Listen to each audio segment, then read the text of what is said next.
தியானத்துக்காக தானியேலின் தீர்க்கதரிசி புஸ்தகம் आज सुबह हमारे ध्यान के लिए दानियल का भविष्यद्वक्ता का किताब இரண்டாவது அதிகாரத்துல 45வது வசனம் வாசிக்கலாம். दूसरा अध्याय में 45वां वचन।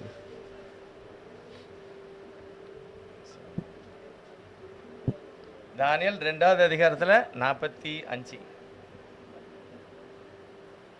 இனிமேல் சம்பவிக்க போகிறதை மகாதேவன் ராஜாவுக்கு தெரிவித்திருக்கிறார். சொப்பனமானது நிச்சயம், அதன் அர்த்தம் சத்தியம் என்றார். जैसा तूने देखा कि एक पत्थर किसी हाथ के बिना खोदे पहाड़ में से उखड़ा और उसी ने लोहे, पीतल, मिट्टी, चांदी और सोने को चूर चूर किया, इसी रीति महान परमेश्वर ने राजा को बताया है कि इसके बाद क्या क्या होने वाला है, न स्वप्न में और न उसके फल में कुछ संदेह है। अच्छा, இது நம்ம வாசித்த வார்த்தையை பற்றி நான் இப்ப அதிகமா பேசல. अब हमने जो पढ़ा उसके बारे में मैं ज्यादा बात नहीं कर அதுல रहा। என்ன எழுதிருக்கேன்னா இனிமேல் சம்பவிக்க போகிற ஒரு காரியம். उसमें क्या लिखा है, और आगे होने वाली एक बातें हैं। இது எப்ப சொல்லப்பட்ட வார்த்தை ये தெரியுமா? कब कहा गया पता है? ஆண்டவர் இயேசுவானந்த உலகத்துல பிறப்பதுக்கு குறைஞ்சது 1000 2000 வருஷமா முந்தியே சொல்லப்பட்டது. यीशु मसीह इस दुनिया में जन्म होने के तकरीबन 1000 या 1500 साल पहले कहा गया है। என்ன சொல்லிருக்கு? क्या कहा गया है? இனிமேல் ஒரு காரியம் நடக்க போகிறது. और अब एक बात होने वाली है। அந்த காரியத்தை நேகபாத் நேச்சராகிய நீ புரிந்து கொள்ளும்படி கர்த்தர் உனக்கு தெரியப்படுத்தியிருக்கிறார். उस बात को नेगबात नेचर राजा तू समझने के लिए प्रभु ने तुझे ये बताया है। சீக்கிரமா நடக்க போகுது. अब शीघ्र ये होने वाला है। ஆனா சொல்லி பல 1000 ஆனாலும் இன்னும் அது நடக்கல. पर हजारों साल बीत गए पर वो बात जो कही वो अभी तक पूरा हुआ नहीं। ஆனா நடக்குமா நடக்காதா? होगा कि नहीं? அது நடக்கும். वो होगा। அந்த ஸ்டோரியில என்ன எழுதிருக்குன்னா, उस कहानी में क्या लिखा है? ராஜா ஒரு நாள் ஒரு சொப்பனம் பார்க்காரு. वो राजा एक दिन एक सपना देखता है। சொப்பனத்தை பார்த்து பயந்தார். वो सपने को देखकर वो घबरा गया। அப்படியே மறந்து போச்சு. उसके बाद वो भूल गया है। ஆனா எப்படியாவது அதை அறிந்து கொள்ள வேண்டும் என்று ஆசைப்படுகிறார். मगर कैसे भी उस सपना जानना है, उसका मतलब जानने को चाहत रखा। அதுக்கு எப்படியாவது கண்டுபிடிக்கணும். कैसे भी उसको फिर से मैं ढूंढना है। தெரியும் நேகபாத்நேச்சார் நிறைய ஆட்களை சாப்பாடு போட்டு வளர்க்கிறார். आपको पता है नेगबात नेचर राजा बहुत सारे लोगों को भोजन खिलाकर पाल रहा था। சூனிய வைக்கக்கூடியவன, மந்திரகாரன், ஜோசியக்காரன் எல்லாத்துக்கும் சாப்பாடு கொடுத்து வளர்க்குறாங்க. जादू करने वाला जो है, ज्योतिष करने वाला, प्रेरित आत्मा से बात करने, ऐसे बहुत सारे लोगों को நிறைய அவனுடைய காரியத்தெல்லாம் நம்ம பார்க்கும்போது நல்ல ஆபி ஸ்டாஃப்களை அவன் எடுக்கான். इसका मतलब उसके हम बारे में देखेंगे तो अच्छे अच्छे ज्ञानी लोगों को उसने अपने जो राज्य में चुनकर रखा। அவனுடைய ராஜ்யத்துல வருமானத்தை எல்லாம் கணக்கு பார்க்கிறது எல்லாமே ஒரு ஞானமா நடத்திக்கிட்டு இருக்கான். उसके राज्य में आना जाना हिसाब किताब सब ज्ञान से वो सारी बातों को कर रहा था। ஒரு புரஜாதி ராஜா, वो अन्य जाति का राजा है। அவன் ஆண்டவரை வணங்கல, प्रभु को उसने नमन नहीं ஆனா किया। அவனை வைத்து இஸ்ரவேல் ஜனங்களை நியாயம் தீர்க்கிறார். पर उसको रखकर इजरायली लोगों को परमेश्वर न्याय करता है। அதனால எரேமியா சொல்கிறார், என் தாசனாகிய என்னுடைய வேலைக்காரனாகிய நேகபாத்நேச்சார். उसीलिए एरेमिया कहता है मेरा सेवक नेगुबात नेचर। நேகபாத்நேச்சார் தேவனுடைய ஊழியக்காரன் அல்ல. नेगुबात नेचर राजा प्रभु का सेवक नहीं है। ஆண்டவர் சொன்ன காரியத்தை அவர் செய்கிறதுனால ஊழியக்காரன் போட்டிருக்கு. प्रभु ने जो कहा था इजरायलियों के बारे में, उस कार्य को करने की वजह से वो सेवक के रूप में அந்த देखा। ராஜாவுடைய கண்ட ஒரு சொப்பனம், वो राजा ने देखा एक सपना। அது இருந்தா எடுத்து பாரு.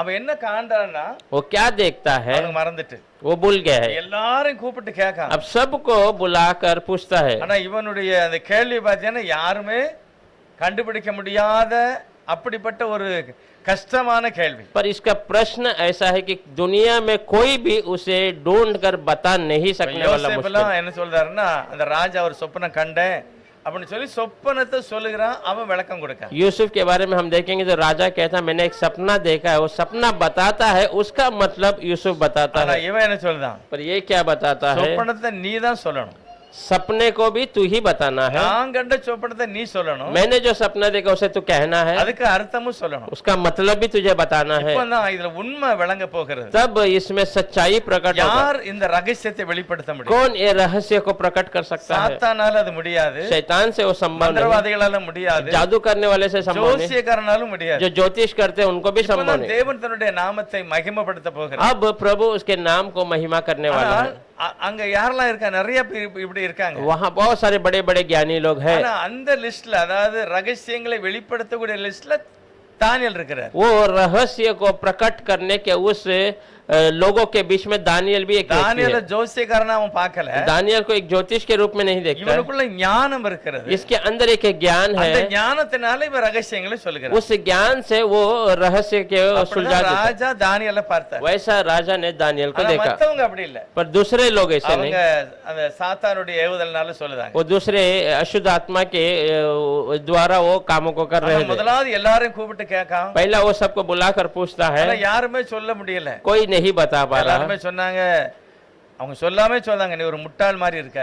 वो लोग राजा से कहे नहीं, पर मन में कह रहे तू एक जो है मूर्ख के समान யாராவது प्रश्न இப்படி पूछ। கேட்பானா? कोई ऐसा पूछ सकता நீ है क्या? கண்ட சொப்பனத்தை நான் சொல்ல तू முடியுமா? जो सपना देगा उसको मैं कैसा बता நீ सकता? சொல்லிடு, நான் அர்த்தம் तू சொல்லுதேன். बता, फिर मैं उसका मतलब बताता हूँ। ராஜா பயங்கர சூடாயிட்டார். पर राजा बहुत गर्म हो गया। யாரெல்லாம் இப்படி பேசுனாங்களோ அவங்கள உடனே கொலை செய்யக்கூடிய ஒரு தீர்மானம் நடக்கும். जो जो ऐसे बातें किया उनको तुरंत मार डालने का ஆனா बात हो रहा है। பரிசுத்தவான்களுக்கு விரோதமாகவும் ஒரு கூட்டம் இருக்கு. पर पवित्र लोगों के विरोध में भी एक झुंड वहाँ पर யார் है। பரிசுத்தவான்? कौन पवित्र है? சாத்ராக் மேஷாக் ஆபேத்நேகோ தானியேல். सातरक मेशक आबेदनेगो और दानियल। இப்ப ராஜா சொல்ல போகிறார், சொப்பனது சொல்லலைன்னா கண்டிப்பா நான் கொலை செய்ய अभी போறேன். राजा ने कह दिया मेरे सपने को कोई बताया नहीं तो मैं सच में सबको खत्म ஆனா कर दूंगा। உடனே இவங்க என்ன செய்தாங்கன்னா, तुरंत ये लोग क्या करते हैं, இந்த சான்ஸை பயன்படுத்தி ये मौके को इस्तेमाल कर 2வது அதிகாரம் दूसरा अध्याय में 13வது வசனத்தை வாசிங்க. 13 वचन पढ़िए। தானியேல் 2:13.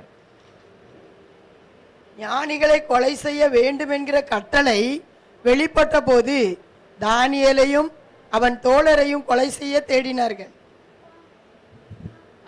अंत ये आज्ञा निकली और पंडित लोगों को घात होने पर था और लोग दानियेल और उसके संगियों को ढूंढ रहे थे कि वे भी घात किए जाए।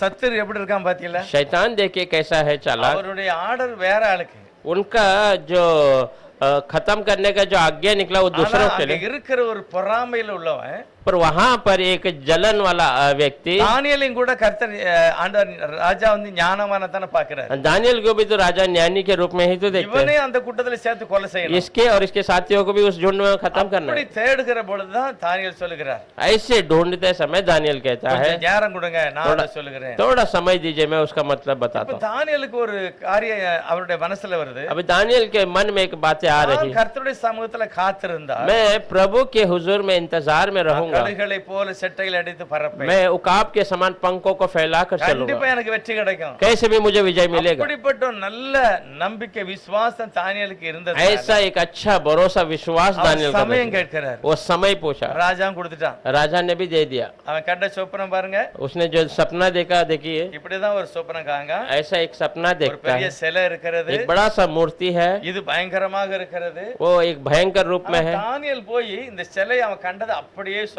दानियल ने उसने जो सपने में जो मूर्ति देखा वैसे ही बताता அந்த है। சிலையினுடைய தலை பசும் பொன்னுனால இருக்கு. वो उस मूर्ति का सिर जो है पूरे तरीके से அடுத்து- सोने से है, அடுத்து என்ன இருக்கு? வெண்கலம் இருக்கு. दूसरा चांदी का है, அதுக்கு அடுத்து முதலாவது பசும்பொன்னு, ரெண்டாவது வெள்ளியில இருக்கு. पहला सोने का, फिर चांदी का है, அடுத்து வெண்கலம். उसके बाद तांबे का, அதுக்கு அடுத்து கால் வந்து இரும்பும் களிமண்ணும் மிக்ஸா இருக்கு. और पैर जो है लोखंड और मट्टी दोनों அடுத்து साथ में मिला। காலு கிட்ட ஒரு பாறை கல் இருக்க மாதிரி இருக்கு. और उसके पैर के नीचे एक बड़ा सा पत्थर இப்போ आ रहा है। ஆண்டவர் இந்த காரியத்தை நேபுகாத்நேச்சாருக்கு காண்பித்தார். अभी प्रभु ने इस बात को नेबूकदनेस्सर को बताया, யாருக்கும் அர்த்தம் தெரியல. किसी को भी उसका ஆனா मतलब नहीं। தானியேலுக்கு கர்த்தர் இந்த காரியத்தை पर வெளிப்படுத்தினார். दानियल को परमेश्वर ने इस बात को प्रकट இதுல करके दिया। முக்கியமா கர்த்தர் என்ன சொல்ல விரும்புதார் इसमें அப்படின்னா, अहम प्रभु क्या बताना चाहता है, என்ன சொல்ல விரும்புதார்? क्या बताना चाहता है, பைபிள்ல சொல்லி இருக்கிற ஏசப்பா சொல்றாரு, वचन में यीशु मसीह कहता है, வேதத்தை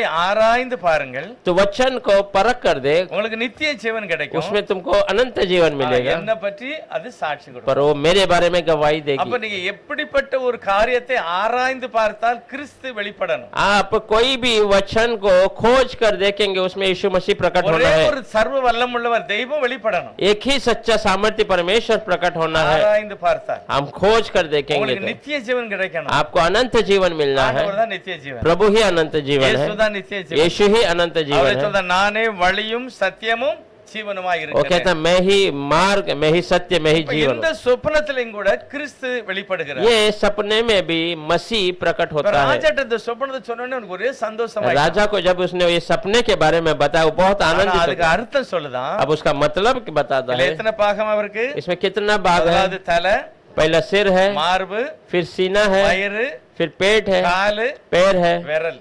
और उंगलियां। அப்ப மொத்தம் 5 காரியத்தை பிரிச்சு வச்சிருக்கிறார். 5 प्रकार के बातों को अलग करके இதை रखा நம்ம है। நல்லா ஒரு நாளைக்கு தியானிக்கணும். इसको अच्छे से एक दिन हम ध्यान ஆனா करेंगे। மொத்தத்துல தானியேல் என்ன சொல்றாருன்னா, मगर अहम दानियल அந்த क्या தலை बताता है, இருக்கு பாரு பசும்பொன், वो सिर जो सोने का है அதுதான் நீ. वो तू है। உன்னுடைய ராஜ்யம் பசும் பொன் போல இருக்கிறது. तेरा राज्य सोने के समान है। இப்படி ஒவ்வொரு ராஜ்யத்தையும் சொல்லிக்கிட்டு இருக்கும்போது ऐसा एक राज्य के बारे में जब बताता है, கடைசியில ஒரு ராஜ்யம் வருகிறது. आखिर में एक राज्य आता அது है, ஒரு பொல்லாத ராஜ்யம். वो एक बुरी राज्य है। அந்த ராஜ்யம் தான் காலு, वो राज्य जो है அதுதான் पैर है, விரல்.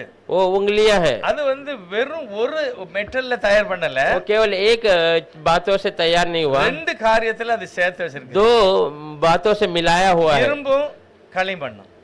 लोखंड और चिकना मट्टी। இது ஒரு உருப்படியான ஒரு சேர்க்கை அல்ல. ये सही से मिलाप नहीं हो सकता है। உங்களுக்கு இன்னைக்குள்ள அரசியல்வாதிகள் எப்படி आपको இருக்காங்க? पता है आज के राज्य करने वाले लोग कैसे உலகமெல்லாம் हैं? சுத்துவாங்க, दुनिया भर घूमेंगे, எல்லாரோடையும் பழகுவாங்க, सबके संगति में ஆனா रहेंगे, இருதயத்துல पर हृदय के अंदर கண்டிப்பா ஒத்து போக வேண்டாம்.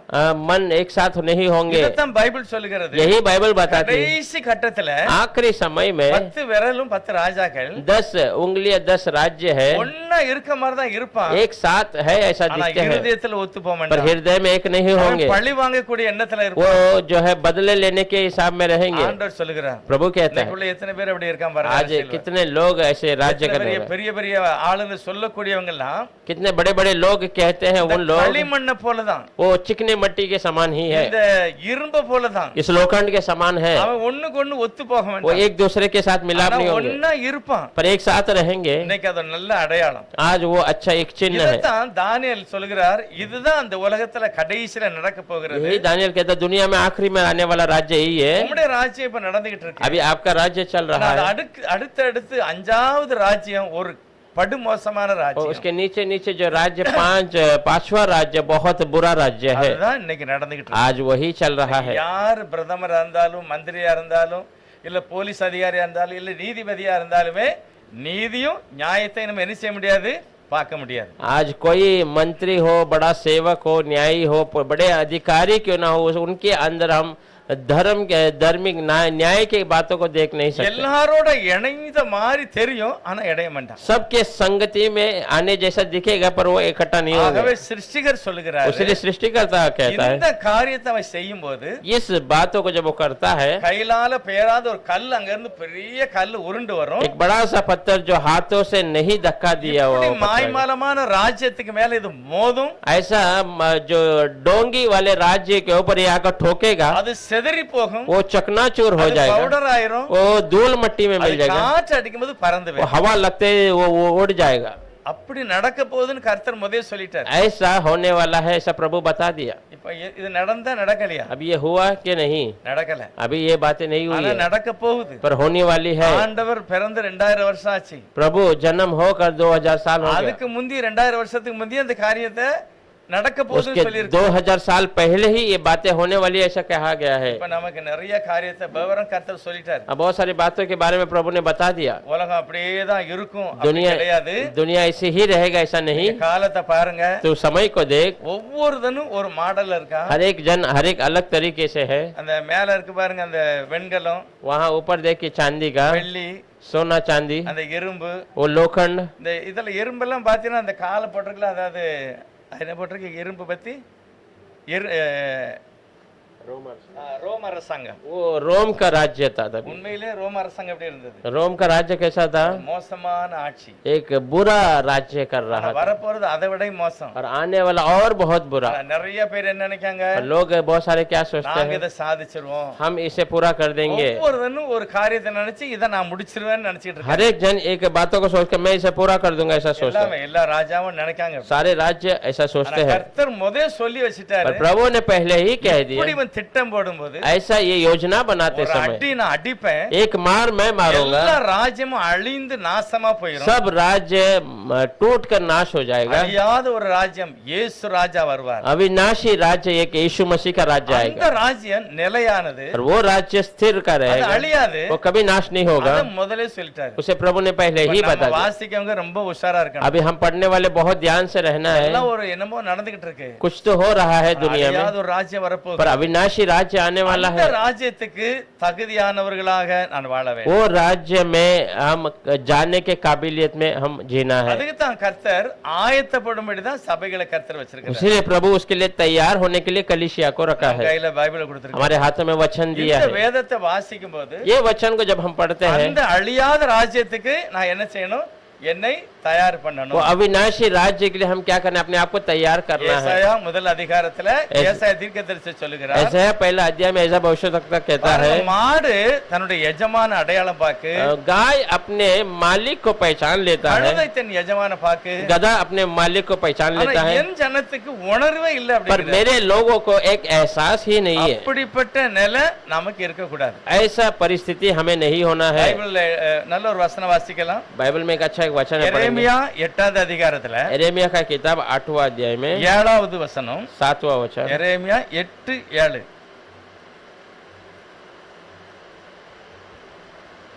ஆகாயத்திலுள்ள நாரை முதலாய் தன் வேலையை அறியும் காட்டுப்புறாவும் கொக்கும் தகைவலான் குறியும் தாங்கள் வரத்தக்க காலத்தை அறியும். என் ஜனங்களோ கர்த்தரின் நியாயத்தை அறியார்கள் என்று கர்த்தர் உரைக்கிறார் என்று சொல். फिर क्या कारण है कि वे यरूशलेमी सदा दूर ही दूर भटकते जाते? 8वां अध्याय 7वां वचन। आकाश में लगलग लगलग भी अपने नियुक्त समय को जानता है और खंडुकी सुपाबेनी और सारस भी अपने आने का समय रखते हैं, परंतु मेरी प्रजा यहोवा का नियम नहीं जानती। எத்தனை பேருக்கு இந்த வசனம் விளங்குது? कितने लोग इस वचन को समझ रहे பைபிள்ல हैं? போட்டிருக்கு. बाइबल में डाली है, பறவைகளின் சரணசாலை அப்படின்னு சொல்லுவாங்க தமிழ்நாட்டுல. स्व जो पंछियों का रहने का स्थान, मतलब அந்த रुकने का பறவை स्थान। அங்க இருக்காது. वो पंछी वहाँ रुकता ஆனா नहीं है, ஒரு சீசன் வரும்போது அங்க வந்துடும். पर एक समय आएगा तो वो पूरा आकर वहाँ पर झुंड के साथ आ ஆண்டவர் जाता है। சொல்லுகிறாரு, प्रभु कहता है ஒவ்வொரு பறவைகளுக்கும் ஒரு நிலை இருக்கிறது. हर एक पंछियों का एक स्थिति है। எல்லா பறவைகளும் எல்லா இடத்துலயும் நிரந்தரமா வாழ முடியாது. सारे पंछी सब जगह हमेशा के लिए जीते नहीं ஒரு है। சீசன் வரும்போது அந்த பறவை இடத்தை காலி பண்ணி வேற ஒரு இடத்துக்கு போயிடும். एक सीजन आएगा तो वो पंछी वहाँ का जगह खाली कर जमीन को दूसरे जगह उड़ அப்ப जाते அந்த हैं। பறவைகளுக்கு காலம் நேரம் புரிகிறது. इसका मतलब वो पंछी को समय और जो सीजन समझ में आ जाता है। மீனை பற்றி கூட நம்ம பாடத்துல படிச்சிருக்கோம். मछली के बारे में भी हम जानते हैं, சில மீன்கள் முட்டையிடுவதற்கு ஒரு ஏரியாவுக்கு போயிடும். कोई मछलियाँ अंडे देने के लिए अलग जगह पे चली जाती है மற்றபடி வாழுகிறது ஒரு இடத்துல. और जीने का उनका अलग जमीन இப்படி पर। எல்லா படைப்புக்குமே அதுக்கு ஒரு ஞானம் அறிவு இருக்கிறது. हर एक जीव जंतु सृष्टि को एक ज्ञान प्रभु ने दिया है। எறும்பு பற்றி என்ன சொல்கிறார்? मुंगी के बारे में प्रभु क्या कहता அது है? கோடை காலத்தை அறிந்திருக்கிறது. वो आने वाला जो समय को जानता है, அதுக்கு முந்தி தன்னுடைய சாப்பாடை சேர்த்து வைக்கிறது. वो समय के पहले ही अपने भोजन को वो तैयार நிறைய कर रखते ஆண்டவர் हैं। உதாரணம் சொல்லும்போது बहुत सारा उदाहरण प्रभु அவர் देता है। படைத்த ஒவ்வொரு படைப்பிலுமே அதுக்கு அந்த நேரத்தை புரிந்து வைத்திருக்கிறார். उन्होंने सृष्टि किया हुआ हर एक सृष्टि वो समय और वो सीजन को जानता है, அது எல்லாவற்றையும் கர்த்தர் வைத்திருக்கிறார். पर ये सारी बातों को प्रभु जानता ஆனா है। மனிதர்கள் அதுக்கு மேல தியானம் வைக்கிறது पर இல்லை. प्रभु परमेश्वर के लोग, मतलब दुनिया के लोग, ये मनुष्य उस पे ध्यान नहीं உலக लगाते। பிரகாரமா சில காரியங்களை அவங்க செய்திருவாங்க. दुनिया की बहुत सारी बातों को कर देते हैं, ஆனா மற்றபடி ஆவிக்குரிய பிரகாரம் நிறைய காரியத்தை சிந்திக்க पर மாட்டாங்க. आत्मिक ओर से बहुत सारी बातों को நம்ம सोचते எல்லாம் हैं। கிறிஸ்தவங்க. हम मसीहाई है, இப்ப நம்ம எல்லாம் தேவனுடைய வருகை अभी ஆயத்தப்படுத்துகிறோம். हम सब प्रभु के आगमन के लिए तैयार எப்ப होना है। வருவாருன்னு நமக்கு தெரியாது. कब आएगा हमें ஆனா पता இப்ப नहीं, நம்ம என்னதான் செய்யறது? पर अब हम क्या करना அவர் है? வரும்போது என்ன நடக்கும்? वो आते समय क्या होगा? அவர் எப்பவும் வரட்டும், அதை பற்றி பிரச்சனை वो இல்லை. कभी भी आने दीजिए, उसका कोई बात नहीं। ஆனா அவர் வரும்போது எப்படிப்பட்ட ஜனங்களாக இருக்க வேண்டும் என்று அவர் விரும்புகிறார். पर वो आते समय कैसे लोग बन के हमें रहना है जैसा वो चाहता है, அதைத்தான் நான் செய்யணும். उसको हम करना है, அதைத்தான் நான் விரும்பணும். उसको हम पसंद करना है। ஒருவேளை கர்த்தர் இன்னைக்கு வந்து காலையில अगर समझे एक सुबह ये सुबह आकर प्रभु 5 மணிக்கு நான் வருவேன், मैं 5 बजे आऊंगा, யாரெல்லாம் பரலோகத்துக்கு போகணுமோ அவங்க எல்லாம் சபைக்கு வாங்க. जो जो स्वर्ग जाना चाहते हैं कलीसिया में आ கொஞ்சம் जाइए। யோசிச்சு பாருங்க, நம்ம எப்படி ஆயத்தமா வருவோம், आप सोच के देखिए आप कैसे तैयार होकर आएंगे, என்னதெல்லாம் கொண்டு வருவோம். क्या क्या लेके आएंगे। ஆண்டவர் சொல்றாரு நீங்க எல்லாரும் 5 மணிக்கு வந்துடணும், आप सब प्रभु कहते हैं आप सब सुबह 5 बजे आ அவங்கள जाना। மறுரூபப்படுத்தி பரலோகத்துக்கு கொண்டு मैं போயிருவேன். तुम्हें रूपांतर कर कर स्वर्ग ले அதுக்கு चले பிறகு जाऊंगा, உலகம் அழிஞ்சிரும். उसके बाद दुनिया नाश हो जाएगी। இப்போ நம்ம வீட்ல இருந்து என்னெல்லாம் கொண்டு வரலாம்? अब हम घर से क्या क्या लेके आ सकते हैं। நகை நட்டு பைசா सोना चांदी धन संपत्ति ஒண்ணுமே கொண்டு வர முடியாது, कुछ भी हम लेके नहीं आ सकते, ஒண்ணும் கொண்டு போகவே முடியாது. कुछ लेके भी नहीं जा सकते हैं। அப்படிப்பட்ட ஒரு நிலை வந்தா நம்ம எப்படி ஆயத்தப்படுவோம்? ऐसी स्थिति आया तो हम कैसे तैयार होंगे। இந்த ஆயத்தை தான் கர்த்தர் சொல்றாரு, நீங்க எப்பவுமே ஆயத்தமா இருக்கணும். यही तैयारी के बारे में प्रभु कहता है आप हमेशा तैयार रहना உலகத்துல है। தான் இருக்கணும், दुनिया के अंदर है ஆனா உலகத்தோட நீ ஒத்து போக கூடாது, தேவ சித்தத்துக்கு நீ ஒப்பு पर கொடுக்க வேண்டும். दुनिया के साथ तू नहीं चलना, प्रभु की मर्जी के लिए अपने आप को सौंपना। எனக்கே தெரியணும் मुझे खुद मालूम होना நான் है ஓடுகிற ஓட்டம் சரியா, मेरा जो दौड़ है वो सही है நான் क्या? பேசுகிறது ரைட்டா, मैं जो बात कर रहा हूँ सही है क्या। நல்லா யோசிக்கணும், நல்லா சிந்திங்க. अच्छा सोच कर ஒரு देखिए। பள்ளிக்கூடத்துல ஒரு வாத்தியாருக்கு அதிகாரம் இருக்கு பிள்ளைகளுக்கு பாடம் சொல்லி கொடுக்க. एक शिक्षा देने का शिक्षक को एक अधिकार है बच्चों को शिक्षा देने का। ஒருவேளை சேட்டை பண்ண அடிக்கிறதுக்கு அவருக்கு அதிகாரம் இருக்கு. अगर वो मस्ती कर रहा है उसको मारने का भी उसको अधिकार है। குடும்பத்துல தாய் தகப்பனுக்கு அதிகாரம் இருக்கு பிள்ளைகளை கண்டிக்கிறது. माँ पिता को बच्चे को ताड़ना देने का अधिकार है, ஆனா அதை நான் ஏற்றுக்கொள்ள மாட்டேன்னு சொல்ற பிள்ளை தான் என்ன செய்யும்? पर उसे मैं स्वीकारूंगा नहीं ऐसा कहने वाले बच्चे அதெல்லாம் क्या எனக்கு करते ஒத்து வராது, हैं? वो सब मुझे जमेगा नहीं, அதெல்லாம் நீ ஆண்டோன்னு वो சொல்லக்கூடாது. तो मुझे कुछ कहना नहीं है। இப்படி இருக்கிறவங்க தான் அந்த நம்ம வாஸ்தவமாக ஏசாயால முதல் அதிகாரத்துல वैसे जो रहते हैं वो हमने पढ़ा था ना ईसाई की किताब கழுது में, அந்த இடத்தை புரிஞ்சுக்கிட்டது, गधा अपने स्थान को மாடு पहचान लेता புரிஞ்சுக்கிட்டு, है, गाय भी पहचान என் लेता है, ஜனமோ புரியல. पर मेरे लोग समझ नहीं रहे। உணர்வு உள்ளவனாக இருக்கணும் அப்படின்னு तो अगर समझदारी से रहना है तो கண்டிக்கிறது யாரு, मुझे ताड़ना देने वाला என்னை कौन है, அடிக்கிறது யாரு, मुझे मारने वाला कौन நான் है। அதை புரிந்து கொண்டு மாளணும், வாழ படிக்கணும். मैं उसे समझ कर जीना है, उसके अनुसार चलना है, அதுக்கு நான் என்ன ஒப்பு கொடுக்கணும். उसके लिए हम अपने आप को सौंपना है, அப்பதான் சரியா, तब वो सही होगा, அப்படி இல்லைன்னா முடியாது. नहीं तो मुश्किल है। ஒருவர் சொல்கிறாரு, एक व्यक्ति कहता है பென்சில் எழுதியாச்சு, पेंसिल से मैंने लिख दिया, அத தப்பா ஆயிட்டுனா எப்படிதான் அழிக்கன்னு ரொம்ப பிரயாசப்பட்டிருக்காங்க. अगर वो गलत हो गया तो मैं उसको कैसा मिटाऊं करके बहुत कोशिश किया। எல்லாமோ வச்சு அழிச்சிருக்காங்க. बहुत सारी चीजों से उन्होंने ரொம்ப நாள் கழிச்சு தான் ரப்பரை கண்டுபிடிச்சிருக்காங்க. बहुत दिनों के बाद उन्होंने रबर को ढूंढ निकाला। அதுக்கு பிறகு இங்க் பென், उसके बाद इंक पेन, இதை அழிக்கிறதுக்கு என்ன செய்ய? इसको मिटाने के लिए क्या இப்படி करें? எல்லாம் நிறைய என்னெல்லாமோ கண்டுபிடிச்சிட்டாங்க. ऐसा बहुत सारी चीजों को खोज लिया है, ஆனா அழிக்க முடியலன்னு என்ன ஆகும்? अगर नहीं मिटा पाए तो क्या होगा? என்ன ஆகும்? क्या होगा? இங்க பரீட்சை எழுதிது, अभी हमने एग्जाम लिखा है, ஒரு क्वेश्चन எழுதியாச்சு, एक प्रश्न लिख दिया है, இப்ப அது தப்பு தான். अब वो गलत बात है, ஆனா கவர்மெண்ட் சொல்லுது पर गवर्नमेंट बता दिया யாராவது எழுதிட்டு நீங்க தப்பு பண்ணாலும் हाँ, कोई अगर आप लिख कर उसे गलत कर दिया है நாங்க तो அதுக்கு மார்க் வெட்டுவோம். हम उसका मार्क काटेंगे। அதனால சரியா இருக்கும், அதுல ஒண்ணும் கிறுக்கறதெல்லாம் இருக்க கூடாது. उसीलिए उसमें कोई गलत बातें नहीं होना है, सही नहीं। அப்படிப்பட்ட ஒரு நிலை இருந்தா நம்ம எவ்வளவு கவனமா எழுதுவோம். ऐसा स्थिति रहेगा तो हम कितने ध्यान से रहेंगे। எழுதட்டாலும் பரவாயில்ல, நம்ம என்ன செய்யக்கூடாது? கட் பண்ணக்கூடாது. नहीं लिखा तो भी चलेगा, हम उसे क्रॉस नहीं करना அப்ப है। அதை அழிக்கிறதுக்கு ஒரு காரியம் இருந்ததுன்னா நமக்கு அது ஆசீர்வாதம். अगर वो मिठाने का कोई बातें है तो हमें एक आशीष है। இது தினமும் நடக்க ஒரு விஷயம். हर दिन हो रहा है हमारे जीवन में एक विषय। உங்க மொபைல்ல இருக்கிற காரியத்தை, आपके मोबाइल के अंदर की बातों ஒரு को, நம்பரோ ஒரு போனோ ஏதோ ஒரு காரியம் कुछ नंबर कुछ ना कुछ बातें டிலீட் பண்ணக்கூடிய ஒரு காரியம் இல்லைன்னா என்ன நடக்கும்? अगर डिलीट करने का वो ऑप्शन नहीं रहेगा तो क्या होगा? நிறைய சொல்லல, யாராவது பார்த்தாங்கன்னா என்ன நடக்கும்? अगर वो डिलीट नहीं हुआ और किसी ने देख लिया तो क्या होगा? डिलीट का ऑप्शन அம்மைக்கோ नहीं। அப்பனுக்கோ பிடிக்காத நம்ம பார்த்துக்கிட்டு இருக்கோம், அப்புறம் அழிச்சிருந்தோம். माँ पिताजी को कोई चीज पसंद नहीं, हम देख रहे हैं, बाद में हम उसे मिठा देते हैं। இல்ல புருஷனுக்கோ மனைவிக்கோ பிடிக்காத நம்ம ஏதோ செய்யிட்டு நம்ம அசால்ட்டா அதை நம்ம போகும்போது அழிச்சிடலாம். हाँ, पति पत्नी को नहीं दिखना है करके कुछ कार्य करते हैं, फिर बाद में तो उसे मिठा அதை दूंगा करके। அழிக்கிறதுக்கு ஒரு இருக்கிறதுனால நம்ம என்ன செய்தோம்? தாராளமா वो செய்தோம். मिठाने का एक ऑप्शन है, उसलिए हम उसे आराम से करते हैं। அழிக்கிறதுக்கு இல்லைன்னா अगर उसमें मिठाया नहीं जाएगा, ऐसा रहेगा तो அது அப்படியே தான் இருக்கும். वो ऐसे ही रहेगा, எல்லாருக்கும் தெரியும். सबको मालूम हो ஆனா जाएगा। அந்த ஆள் எழுதியிருக்கிறாரு, पर वो व्यक्ति लिखता है, செய்கிற பாவத்தை அழிக்கிறதுக்கு மையே இல்ல. तू जो गुनाह पाप करता है उसको मिटाने के लिए कोई रबर या कुछ नहीं है। அந்த காலத்துல டேப் ரெக்கார்டர் இருந்தது, उस समय में टेप रिकॉर्डर था, அதை கூட அழிச்சிடலாம். उसको खुद मिटा सकते हैं। ரெக்கார்டர் பிளேயர் இருந்தது, ரெக்கார்டர் இருக்கும். रिकॉर्ड प्लेयर था बड़ा सा, பெட்ரோல் இல்லாத டீசல் இல்லாத அதுல பட்டுனது அழிஞ்சிரும். पेट्रोल या डीजल उसमें लगेगा तो वो मिट जाता था। ஆனா இன்னைக்கு மொபைல்ல நிறைய நம்ம அழிச்சிருந்தோம். आज मोबाइल में बहुत सारी बातों को हम मिटा देते हैं, பாவத்தை அழிக்கிறதுக்கு இன்னும் ஒண்ணுமே पर கண்டுபிடிக்கல. मेरे पाप को मिटाने के लिए कुछ ஒரே ढूंढा ஒரு नहीं। காரியம் தான் இருக்கு, இயேசு கிறிஸ்துடைய ரத்தம். एक ही बात है, वो यीशु मसीह का लहू ही है। ஆண்டவருடைய ரத்தம் தான் என்னுடைய அந்த தவறை डिलीट பண்ண முடியும், கழுவ यीशु முடியும். मसीह का लहू ही है मेरे वो गुनाहों को, இது वो गलत கிறிஸ்தவர்களுக்கு को। மட்டும் கிடைச்சிருக்க ஒரு பாக்கியம். ये मसीहा लोगों को मिला हुआ एक बड़ा सौभाग्य அவங்க है, தப்பித்துக் கொள்ள முடியும், उसमें वो बच सकते हैं, சரண்டர் ஆக முடியும், अपने आप को प्रभु के हाथ में दे सकते புதுப்பித்துக் கொள்ள हैं, முடியும். अपने आप को नया बना सकते ஆனா हैं। இஸ்ரவேல் ஜனங்களுக்கு இந்த உணர்வே இல்ல पर அப்படின்னு கர்த்தர் சொல்றார். इजरायलियों को ये एहसास ही नहीं, ऐसा प्रभु कहता ஆண்டவர் है। பிரசங்கம் பண்ணும்போது சொல்றாங்க, प्रभु प्रचार करते समय कहता है, இதுதான் மேசியா அப்படின்னு எங்களுக்கு அப்படியே அழகான்னு தெரியும். तू ही मसीहा है, हमें कैसा मालूम होगा? ஏதாவது ஒரு அடையாளம் சொல்லு. कुछ चिन्ह देखा? அவங்கள பார்த்து கர்த்தர் என்ன சொன்னார்? उनको வாசிங்க. देखकर प्रभु क्या कहता है, देखिए அன்னைக்கு 16வது அதிகாரம் மத்திய எழுதின சுவிசேஷம் मत्ती का सुसमाचार 16वां अध्याय 1 2 3 வாசிக்கலாம். पहला, दूसरा और तीसरा। பரிசேயரும் சதிசேயரும் அவரை சோதிக்கும்படி அவரிடத்தில் வந்து வானத்திலிருந்து ஒரு அடையாளத்தை தங்களுக்கு காண்பிக்க வேண்டும் என்று கேட்டார்கள்.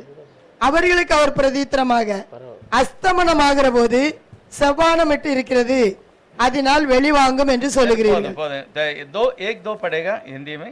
फरीसियों और सदुकियों के पास आकर उसे परखने के लिए उससे कहा, हमें स्वर्ग का कोई चिन्ह दिखा। उसने उनको उत्तर दिया, सांझ को तुम कहते हो मौसम अच्छा रहेगा क्योंकि आकाश लाल है।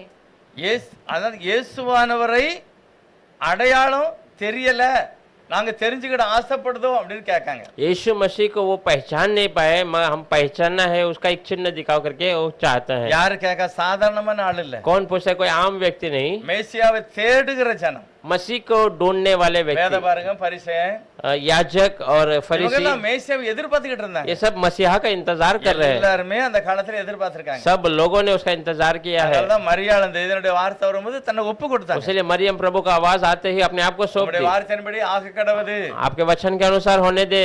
ஏன்னா எல்லாருமே எதிர்பார்த்தாங்க, மேசியா வயசுல வந்து பிறக்கணும் அப்படின்னு எதிர்பார்த்தாங்க. सब लोग इंतजार कर रहे थे, मसीहा मेरे पेट में आकर जन्म देना है, அதனால அவங்க தாராளமா ஏற்றுக்கொண்டாங்க, ஒப்பு கொடுத்தாங்க. इसलिए अपने आप को उन्होंने सौंप दिया है। அது மூலமா நிறைய அவமானப்பட வேண்டியிருக்கும். उसके वजह से बहुत सारा अपमान होना அதெல்லாம் पड़ेगा। பரவாயில்ல, தேவனுடைய வார்த்தைக்காக நிற்கேன்னு சொல்லி ஒப்பு கொடுத்தாங்க. वो सब ठीक है, प्रभु के वचन के लिए खड़े रहेंगे करके वो अपने आप को ஆனா सौंप दिए। இந்த அறிவு, இந்த ஞானம் இல்லாதவர்கள் पर ये ज्ञान जिन्हें नहीं था, இப்போ இந்த இயேசு விட்டு போய் அடையாளம் கேட்காங்க. ये यीशु के पास आकर वो चिन्ह पूछ रहे हैं। எதிர்பார்த்தவனே இப்ப அடையாளம் பார்க்க. अब जो इंतजार कर रहा था वही प्रभु से चिन्ह मांग रहा இயேசுவுக்கு என்னதான் அடையாளம் இருக்கு है। பைபிள்ல? यीशु मसीह का क्या चिन्ह है वचन में? இவர்தான் மேசியா அப்படின்னு நம்ம எப்படி அடையாளம் காண முடியும்? यही मसीहा है, इसको हम कैसे पहचानेंगे? இவர்தான் கடவுள், உண்மையான சத்தியமான கடவுள் இவர்தான். यही सच्चाई खुदा है, இவர்தான் பரிசுத்தர். यही पवित्र है, இந்த சபை நல்ல சபை, ये अच्छी कलीसिया है, இவங்க பிரசங்கம் பண்றது நல்லா இருக்கு. इन्होंने प्रचार अच्छा இது कर रहे எப்படி हैं, நான் அடையாளம் காண முடியும்? इसको मैं कैसा पहचान पाऊंगा? நிறைய சபையில என்ன செய்வாங்க,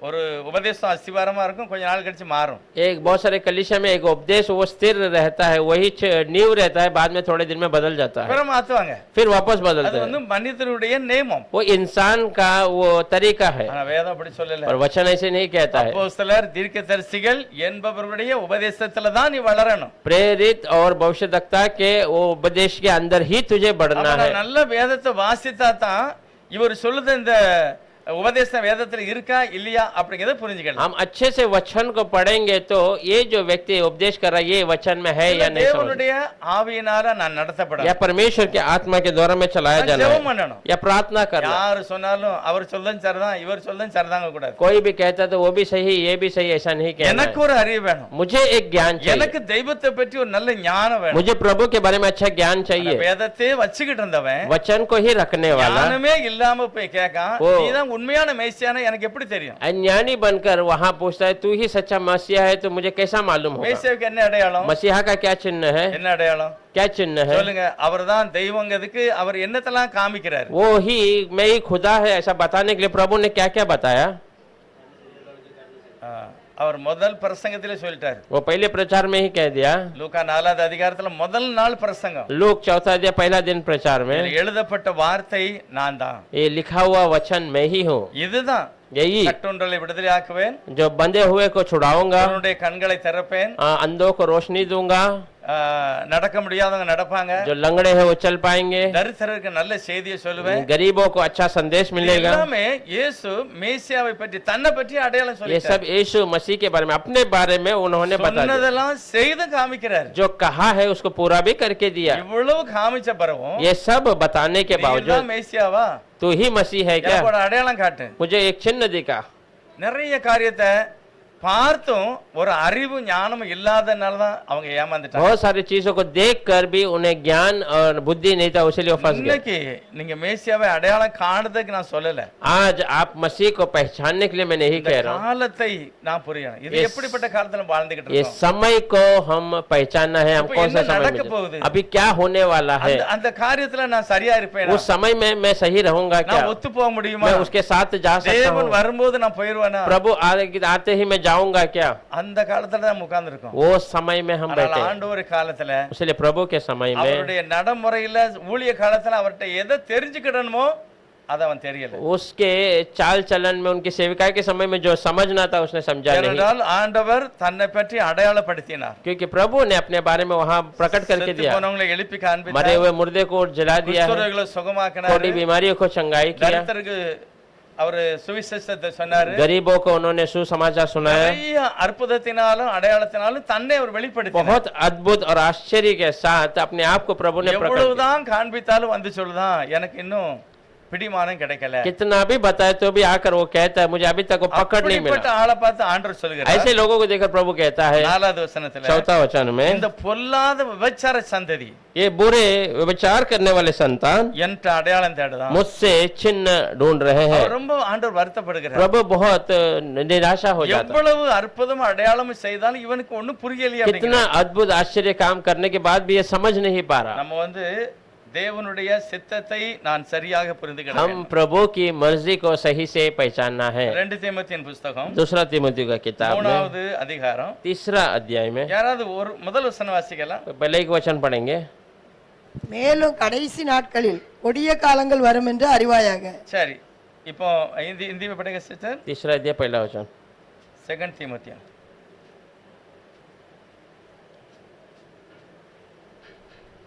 3வது அதிகாரம் முதல் வசனம்.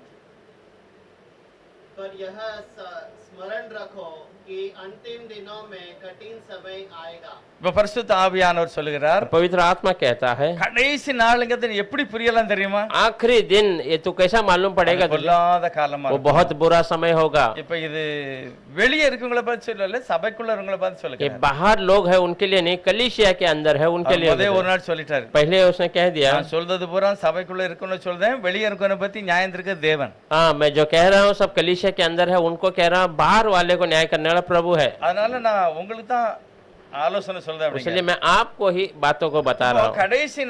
கடைசி நாளுன்னு அடையாளம் நீ காணணும்னா இப்படி எல்லாம் ஒரு காரியம் நடந்ததுன்னா நீ புரிஞ்சுக்க இது கடைசி நாள். आखिरी दिन को अगर तो पहचानना है तो ये सारी बातें हो रही तो समझ जाइए आखिरी दिन है। முதலாவது ஒரு பாயிண்ட் போடுறாரு. पहला एक बातों को कहता முதலாவது है, மனுஷர் தற்பிரியனா இருப்பான், इंसान जो है अपने ऊपर लालसा करेगा, பணத்துல பிரிய இருப்பான், पैसे पे लालच வீம்பு करेगा, செய்வான், वो गलत कार्य करेगा, அகந்தை உள்ளவனா இருப்பான், वो घमंडी रहेगा, தூசிப்பான், वो जो है दूसरे को दूसना देगा, தாய் தகப்பனுக்கு கீழ்ப்படிய வேண்டாம், माँ पिता का वो आदर नहीं करेगा, நன்றி இருக்காது, उसे शुक्रगुजार नहीं रहेगा, பரிசுத்தமும் இருக்காது. पवित्रता रहेगा ही नहीं। இது எங்கேயாவது கேள்விப்பட்டிருக்கலாம் இந்த மாதிரி யாரையும் ஆளை? ऐसा किसी को आपने देखा है क्या? நீங்க கேள்விப்பட்டீங்கன்னா நீங்க புரிஞ்சுக்கணும், நம்ம கடைசி காலத்துல अगर வாழ்ந்துட்டு ऐसा आप किसी के बारे में सुनते हैं, आप समझ जाइए आप आखिरी दिनों में இருக்கோம். है। பக்கத்து வீட்டுல யாராவது இப்படி செய்தாங்களா? हमारे आजू बाजू के घर में कोई ऐसा करता है? கிறிஸ்தவங்க मसीही लोग தாய் தகப்பனுக்கு கீழ்ப்படியல, माँ पिता का पालन नहीं करते நன்றி हैं, இல்ல, उनको शुक्रगुजार नहीं है, தூசிக்கிறான், गालियां देता है, பணத்துக்கு மேல ஏமா இருக்கான், पैसे के ऊपर लालच करता வம்பு है, செய்தான். गलत काम करता நம்ம है। நல்லா புரியணும், இது காலம் கடைசி हम காலம். समझ जाना है आखिरी समय है। கடைசி காலத்துல என்ன நடக்கும்? आखिरी समय में क्या होगा? ஒருவரும் உணராத இருக்க நேரத்துல ஒரு பெரிய கல்லு வரப்போகுது. ये कोई एहसास नहीं क्या उस समय में एक बड़ा सा पत्थर எல்லா आएगा, ராஜ்யத்தை அழித்து பொடியாக்கிறோம், सारे राज्य को नाश कर वो धूल बना देगा, அழியாத ராஜ்யம் நிலைத்திருக்கும். पर अविनाशी राज्य प्रभु அந்த का। ராஜ்யத்துக்குள்ளதான் நாம் போனா ஒரு ஆசீர்வாதம். उस राज्य के अंदर हम जाएंगे तो एक आशीष है, ஆனா கடைசியில இதெல்லாம் அடையாளப்படுத்தி இருக்கு. पर आखिरी में सारे को बताया गया है। பார்க்கும்போது நாம் புரிஞ்சுக்கொள்ளணும், ஓ இப்படிப்பட்ட ஒரு சூழ்நிலையில இருக்கேன். ये देखते समय हम समझ रहे हैं मैं ऐसी आखिरी स्थिति में நீங்க हूँ। ஒரு வசனம் இங்க வாசிட்டு வாங்க. 90வது சங்கீதத்துல भजन संहिता 90 में மோசே ஒரு காரியத்தை சொல்லுகிறார். मूसा एक बातों को कहता है, 12வது வசனம் 90ல 12. 90 में 12, நாங்கள் ஞான இருதயம் உள்ளவர்கள் ஆகும்படி எங்கள் நாட்களை எண்ணும் அறிவை எங்களுக்கு போதித்தருளும். हमको अपने दिन गिनने की समझ दे कि हम बुद्धिमान हो जाए। இப்போ மோசே என்னத்தை கேட்காரு? मूसा क्या मांगता है? ஆண்டவரே, நான் எப்போ செத்து போவேன் அப்படிங்கறத தயவு செய்து கொஞ்சம் சொல்லிருங்க. प्रभु मैं कब मरूंगा उसके बारे में मुझे थोड़ा बता அது दीजिए। கொஞ்சம் தெரிஞ்சிருக்கனே. उसे आप बता दीजिए, நான் கொஞ்சம் சுதாராயிரும் तब அப்படிங்க. मैं अपने आप को सुधार लूंगा। அப்ப இது சொன்னாச்சுன்னா எழு செய்வாங்களா? சுதாராயிருவாங்களா? अगर हमारा मरने का तारीख हमें मालूम होगा तो क्या होगा, हम सुधर जाएंगे। அப்படின்னா நாங்க அது வரைக்கும் என்னெல்லாம் பண்ணணுமோ பண்ணிட்டு அந்த 2 நிமிஷம் 3 நிமிஷத்துக்கு முந்தி ஆண்டவரே எங்களை ஒப்பு கொடுங்க ஐயா, ஏத்துக்கங்க அப்படின்னு நான் சரி பண்ணிடுவேன். इसका मतलब तब हम आखिरी समय तक अपना मनमानी जी कर 2 मिनट पहले प्रभु के हाथ में अपने आप को सौंप कर, ஹாஸ்டல்ல படிக்கும்போது ஒரு சட்டம், हम 5 மணிக்கு வாத்தியார் வந்து பார்க்கும்போது யாரும் உள்ள இருக்க கூடாது. हम हॉस्टल में जब पढ़ रहे थे तो एक कानून था, 5 बजे सुबह जब हेडमास्टर आएगा, முடியும் हाँ 4:30 को शाम को ட்ரெஸ் மாதிரி யாரும் ரூம்ல இருக்க கூடாது, மைதானத்துக்கு போயிடணும். 4:30 को स्कूल खत्म होता था, ड्रेस बदल कर 5 बजे के पहले कोई रूम में कमरे में रहना 6 नहीं। மணிக்கு உள்ள வந்து ட்ரெஸ் மாத்தி சர்ச்சுக்கு ரெடி ஆயிரணும். 6:30 बजे तक वापस रूम में आकर कपड़ा बदल कर कलीसिया के लिए तैयार होना। கண்டிப்பா விளையாட போயிடணும். हम कैसे भी खेलने சின்ன जाते, சின்ன பையங்க நிறைய உண்டு. बहुत छोटे छोटे बच्चे थे। அங்க வந்து என்ன செய்வாங்கன்னா वहाँ पर क्या करते கொஞ்சம் थे, பெரிய பையங்க ஃபுட்பால் விளையாட போயிருவாங்க, थोड़े बड़े बच्चे जो फुटबॉल खेलने जाते, சிலர் வாலிபால் விளையாடுவாங்க, ரொம்ப பெரிய பையங்க. थोड़े और बड़े जो है वॉलीबॉल அந்த खेलने நேரத்துல जाते। நம்மள மாதிரி உள்ள பையங்களா நினைச்சவங்கன்னா கபடி விளையாடுவாங்க. हमारे जैसे छोटे लड़के क्या थे, कबड्डी खेलते थे। கபடி விளையாடுறதை விட ரொம்ப ஃபேமஸ் என்னன்னா ஒரு மண்ணெளி போடுறது. कबड्डी खेलने से और अच्छा खेल क्या था, एक दूसरे के ऊपर मट्टियां उछालना। ஆனா 6:30க்கு முந்தி पर 6:30 के पहले, அந்த ஒரு அரை மணி நேரத்துக்கு முந்தி एक आधा घंटे के ஒரு पहले அடிபம்பு இருக்கும், वहाँ पर एक எல்லாம் சட்டை கிட்டலாம் கலத்தி போட்டு தண்ணி அடிச்சு தீட்டா கழுவி போயிருவாங்க. नल था, पानी जिसमें मारना पड़ता था, वो மணி 6 போயிடும், மேல மண்ணு போடாதம்மா. 6:30 बजने वाला मेरे पर मट्टी मत डालना। ஏன்னா அதுக்கு அப்புறம் நம்ம முடியாது, தயாராக முடியாது. उसके बाद हम तैयार नहीं हो இப்ப सकते। நமக்கு தெரியும் 6:30க்கு சர்ச்சுக்கு போனா, அதனால நம்ம ரெடியா இருக்கோம். हमें पता है 6:30 को हमें कलीसिया में जाना, उसलिए हम तैयार होते இப்பொழுதுதான் கர்த்தர் சொல்லுகிறார், हैं। उसी तरह प्रभु कहता है, உன்னுடைய நாளை நீ நல்லா புரிஞ்சுக்க. तेरे समय को तू सही से समझ ले। ஆண்டவர் வரும்போது அவங்க புரிஞ்சுக்கிடல. प्रभु आते समय उन्होंने पहचाना नहीं। லூக்கால சொல்றாரு ஆண்டவர் 19வது அதிகாரத்துல, लूक 19वां अध्याय में प्रभु உன்னை कहता है, சந்திக்கும் காலத்தை உனக்கு அறியல, உனக்கு தெரியல. तुझे मिलने का समय तू जाना नहीं। நீ தெரிஞ்சிருந்தா உண்மையிலே நீ தப்பிச்சிருப்ப. तू अगर तुझे मालूम होता सच में तू बच जाता था। ஆனா உண்மையிலே உன்னை பார்த்து நான் पर பரிதாபப்படுகிறேன். सच में तुझे देखकर मुझे दया आती உணர்வே है। இல்ல உனக்கு, तेरे अंदर एहसास எல்லாம் नहीं है, அழிஞ்சு போயிருவீங்க. तू तो नाश हो जाएगा। அப்படி ஒரு பயங்கரமான காரியத்தை கர்த்தர் சொன்னார். ऐसा एक भयंकर बातों को प्रभु कहता நமக்கு है। புரியணும் நம்ம எந்த காலத்துல உட்கார்ந்து हमें समझना है हम कौन से समय में जी रहे हैं। ஊழியக்காரர் சொல்றாரு, उस समय में एक सेवक कह रहा ஒரு है, மணி நேரம் ஒரு விசுவாசி ஜெபம் பண்ணலன்னா அவன் கிறிஸ்தவனே இல்ல அப்படி. 1 घंटा एक विश्वासी प्रार्थना नहीं करेगा तो मसीहा ही नहीं हो। எத்தனை பேர் பைபிளையே தொடல பத்தியல? कितने लोग बाइबल को छूते नहीं நம்ம है। எவ்வளவு ஒரு துணிவுள்ளவங்களா तो இருக்கோம். हम कितने बिंदास जीवन பைபிள் बिता रहे வாசிக்கிறது हैं, கிடையாது, ஜெபம் பண்ணதே கிடையாது. वचन नहीं पढ़ते ना प्रार्थना करते நீங்க हैं, சாவ போற நாளும் உங்களுக்கு தெரியாது. और मृत्यु का समय भी हमें पता नहीं है। எல்லாம் 2 நாளைக்கு முன்னால கொஞ்சம் வாசித்து ஜெபம் பண்ணலாம். नहीं तो 2 दिन पहले हम पढ़कर हम प्रार्थना कर सकते थे, ஒண்ணுமே தெரியல, हमें कुछ नहीं ஆனாலும் पता। துணிவா நம்ம செய்யலாம். फिर भी हम बिंदास है। பைபிள் சொல்லுகிறது, बाइबल बताती है காலத்தை ஞானமாய் புரிந்து கொள்ள வேண்டும். समय को सही से ज्ञान करके மாடு, जोड़ देना। ஆடு, பறவை எல்லாமே புரிஞ்சுக்கிட்டு, भेड़ बकरी पंछियां सब वो समय को ஆனா जानते நான் हैं, புரியணும். पर हम समझना है எதனால இதெல்லாம் சொல்றாருன்னா, क्यों ये सारी बातों प्रभु कहता है। யோபு ஒரு காரியம் சொல்லுகிறார். अय्यूब एक बातों को कहता है, 20வது அதிகாரத்துல 11வது வசனம். 20वां अध्याय में 11 वचन, யோபு 20ல 11வது வசனம். 20 में 11 अय्यूब। அவன் எலும்புகள் அவனுடைய வாழ வயதின் பாவங்களினால் நிறைந்திருந்து அவனோட கூட மண்ணிலே படுத்துக்கொள்ளும். எதனால நான் சுதராகணும் தெரியுமா? क्यों मैं अपने आप को सुधार करना நம்ம है। செய்கிற பாவம் वो जो करने वाला पाप உயிரோட है, இருந்தா கூட வருமா? अगर हम जिंदा है वो साथ में आते रहेगा। ஆதியாகமம் 4வது அதிகாரத்துல சொல்லுகிறாரு, உன் வாசப்படியில படுத்திருக்கோம், நீ வெளியே போகும்போது கூட வரும் அப்படிங்க. उत्पत्ति 4 में कहा है, तेरे द्वार में वो लेटा रहता है, तू जैसे जाएगा तेरे पीछे पीछे आएगा। ஒருவேளை செத்து போயிட்டேன்னா अगर तू मर गया तो அது கூட படுத்துக்கிடும் वो भी साथ में हमारे साथ सो ஆண்டவர் जाता है। வரும்போது அதுவும் சேர்ந்து போகும் पर जब प्रभु आएगा तो वो भी साथ में आएगा। அதனால उसीलिए அந்த நாளுக்காக நீ தன்னை ஆயத்தப்படுத்தணும் उस दिन के लिए तो अपने आप को तैयार करना है। உன்னுடைய பிரயாசம் கர்த்தருக்கு பிரியமானதா இருக்கணும் आपका प्रयास प्रभु का पसंद वाला होना है, அப்பதான் தேவன் உன்னை என்ன செய்வாரு तब प्रभु आपको क्या करेगा? காப்பாற்றுவார் உன்னை बचाएगा। கைவிடப்பட மாட்டா அப்படிங்கிறார் आपको बचाएगा, आपको कभी छोड़ेगा नहीं। ஆண்டவர் என்னை கவனிக்கிறாரு प्रभु मुझ पे ध्यान देता எல்லாம் है। கிறிஸ்தவங்க हम सब मसीहाई है। சபைக்கு எதுக்கு வரோம் कलीसिया में क्यों आते हैं? உலகத்துல நல்லாவும் இருக்கணும் दुनिया में अच्छा रहना है, ஆண்டவருக்கு பிரியமா இருக்கணும் प्रभु का पसंद वाला அவர் जीवन வர बिताना। போறாரு கண்டிப்பா वो आने वाला है அந்த सच में। ராஜ்யத்துல நான் போகணும் उस राज्य में मैं जाना है। இதுதான் பைபிளுடைய முக்கியமான ஃபவுண்டேஷன் यही बाइबल का अहम नींव है। ஆண்டவருடைய பிரசங்கத்துல ஃபர்ஸ்ட் பிரசங்கம் என்ன பிரசங்கம் परमेश्वर के प्रचार में पहला प्रचार क्या है? மனம் திரும்புங்கள் मन फिराओ। அப்போ நான் இருக்கிறதுல இருந்து மாறணும் मैं जो है स्थिति से बदलना है। தேவன் என்னைய சரியான ஒரு காரியங்களை செய்ய வைக்கணும் प्रभु मुझे अच्छा एक कार्य करने को रखना है। நீங்க அந்த சிலுவையில ஆண்டவர் அடிக்கப்பட்டிருக்கும் போது क्रूस पर जब प्रभु मारा गया था, அவர் தன்னந்தனியா சிலுவையில தொங்கிக்கிட்டு वो இருக்கிறாரு अकेले में क्रूस पर लटका हुआ है, அவமானப்படுத்துறாங்க अपमानित किया गया, துப்புறாங்க वो थूका गया, उसके बाद थूका, उसको मारा है। ஆனா யாருமே இல்ல சீசர் மாதிரி எல்லாம் ஓடியாச்சு सारे चेले लोग भाग गए थे। ஒரே ஒரு ஆளு கிட்ட நிக்க एक व्यक्ति साथ खड़ा है, யோவான் கிட்ட நிக்கிற यूहन्ना साथ में है, அடுத்து பேதுரு எல்லாம் போயிட்டாங்க पतरस सब भाग गए। கொஞ்சம் யோசித்து பாருங்க பேதுரு அங்க போய் நிம்மதியாவா இருப்பாரு सोच कर देखिए, पेदरू पतरस जहाँ होगा वहाँ समाधान से रहोगा। அதனால சொன்னாரு உமக்காக நான் உயிரே கொடுப்பேன் एक दिन पहले कहता है, आपके लिए मैं अपने प्राण को दे எல்லாரும் दूं, ஓடினாலும் சரி நான் கூட இருப்பேன் कोई भी चले जाए मैं तेरे साथ रहूंगा, ऐसा कहा। ஆனா அத அவரால சகிக்க முடியல पर वो उसे सहन नहीं कर पाया, ஓடிட்டாரு वो भाग गया, நிம்மதியாவும் இல்ல समाधान से भी नहीं, கண்ணீர் விட்டு கதறிக்கிட்டு இருப்பாரு रो कर आंसू बहा रहा है। இப்படி எல்லாம் பேசினேனே मैं ऐसा बात किया था।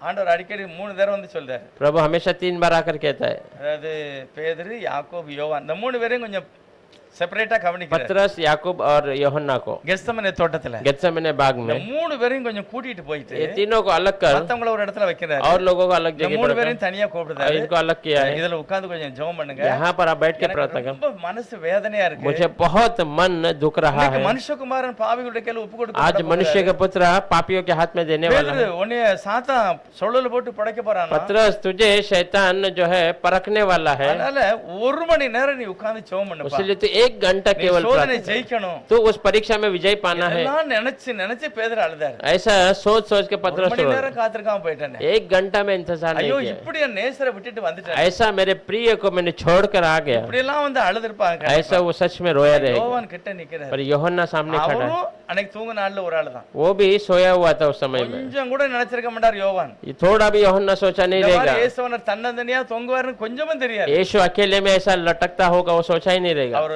வார்த்தையை பேசுகிறார் இயேசு கிறிஸ்து यीशु मसीह बातों को बोलता है, மனம் போல ஒண்ணும் பேசல अपनी मन मर्जी से नहीं कहा। நான் நினைக்கிறேன் சங்கீதம் 22 முதல் வசனம் போட்டிருக்கு भजन संहिता 22 में पहला अध्याय என் कहा, தேவனே हे मेरे परमेश्वर, हे मेरे ஏன் परमेश्वर, என்னை கைவிட்டது क्यों आपने मुझे இது छोड़ யார் दिया? சொன்னது ये किसने कहा था? எல்லா வேதபாரம் பரிசருக்கு தெரியும் सब याजक और फरीसी இது को தாவீது पता। ராஜா சொல்லி ये இருக்கிறார் दाऊद राजा ने कहा है, மேசியாவை பற்றி சொல்லி ये இருக்கிறார் मसीहा के बारे में कहा மேசியா இப்படி है, கைவிடப்படுவார் मसीहा ऐसा छोड़ दिया அவருடைய जाएगा, துணியெல்லாம் இப்படி பங்கு வைப்பாங்க उसके वस्त्रों को ऐसा बांट दिया இது जाएगा। எல்லாமே எழுதி இருக்கு ये सब लिखा हुआ है। இயேசு கிறிஸ்து வசனத்தை சொல்லும்போது அவர் என்ன நினைச்சிருப்பாரு तो यीशु मसीह उस वचन को कहते समय வசனத்தை क्या, பார்த்தா அது புரிஞ்சுக்கிட மாட்டானா நான் யாருன்னு ये वचन को देखकर ये समझ नहीं जाएगा मैं कौन हूँ। ஒருவன் கூட மேசியாவை அடையாளம் காணல एक भी जन मसीह को पहचाना नहीं। யோவான் கண்ணீர் விட்டு அழுகிறாரு यूहन्ना आंसू बहाकर रो रहा மரியா है। இன்னும் நிறைய சகோதரிமாரெல்லாம் நிக்காங்க मरियम और बहुत सारी बहनें वहां पर है। லூக்கா 8வது அதிகாரத்துல பாத்தீங்கன்னா 2வது 3வது வசனத்துல போட்டிருக்கு நிறைய சகோதரிகள் பணம் கொடுத்து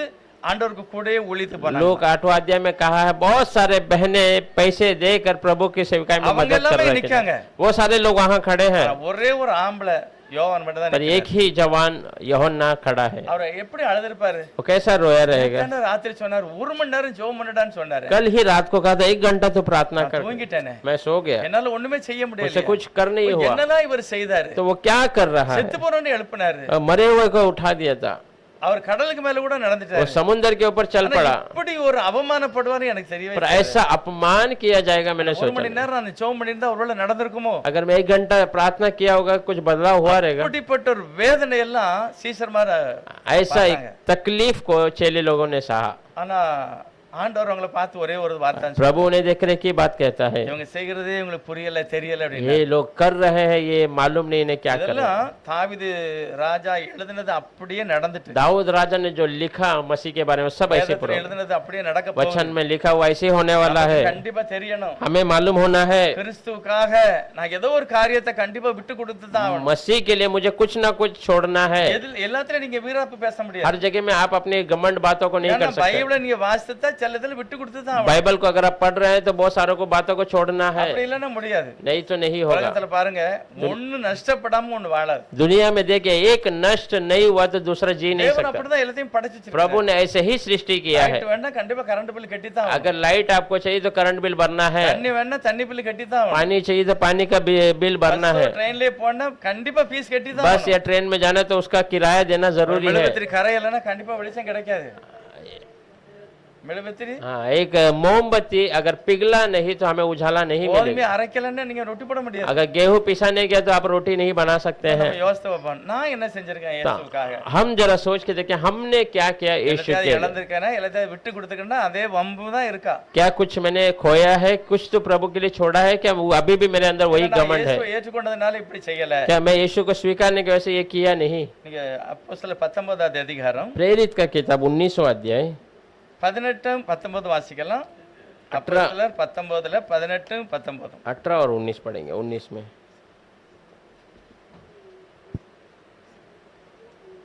விசுவாசித்தவர்களில் அநேகர் வந்து தங்கள் செய்கைகளை வெளிப்படுத்தி அறிக்கையிட்டார்கள். மாய்வித்தக்காரனாய் இருந்தவர்களில் அநேகர் தங்கள் புஸ்தகங்களை கொண்டு வந்து எல்லாருக்கும் முன்பாக சுட்டரித்தார்கள். அவைகளின் கிரயத்தை தொகை பார்த்து 50,000 வெள்ளி காசாக கண்டார்கள். 18 जिन्होंने विश्वास किया था उनमें से बहुतों ने आकर अपने अपने कामों को मान लिया और प्रकट किया।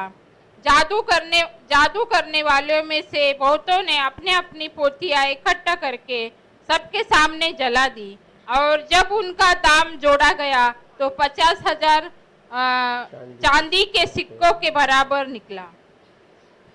எல்லாமே ஆண்டவர் ஏற்றுக்கொண்ட உடனே இப்படி நடந்திருக்கு. जो इन्होंने प्रभु को स्वीकारते ही एक बात हुआ। மந்திர புஸ்தகத்தை எவ்வளவு 50,000 வெள்ளியா. जादू करने वाला जो किताब था 50,000 चांदी, वो सब उन्होंने जला दिया। நிறைய பேருக்கு ஞாயிற்றுக்கிழமை லீவ் இருந்தும் கூட சபைக்கு வர முடியாது. बहुत सारे लोग आज रविवार को छुट्टी होने के बावजूद वो कलीसिया नहीं आते। நேரம் இருந்தும் கூட பைபிள் வாசிக்க முடியாது. समय है फिर भी वचन नहीं पढ़ते हैं।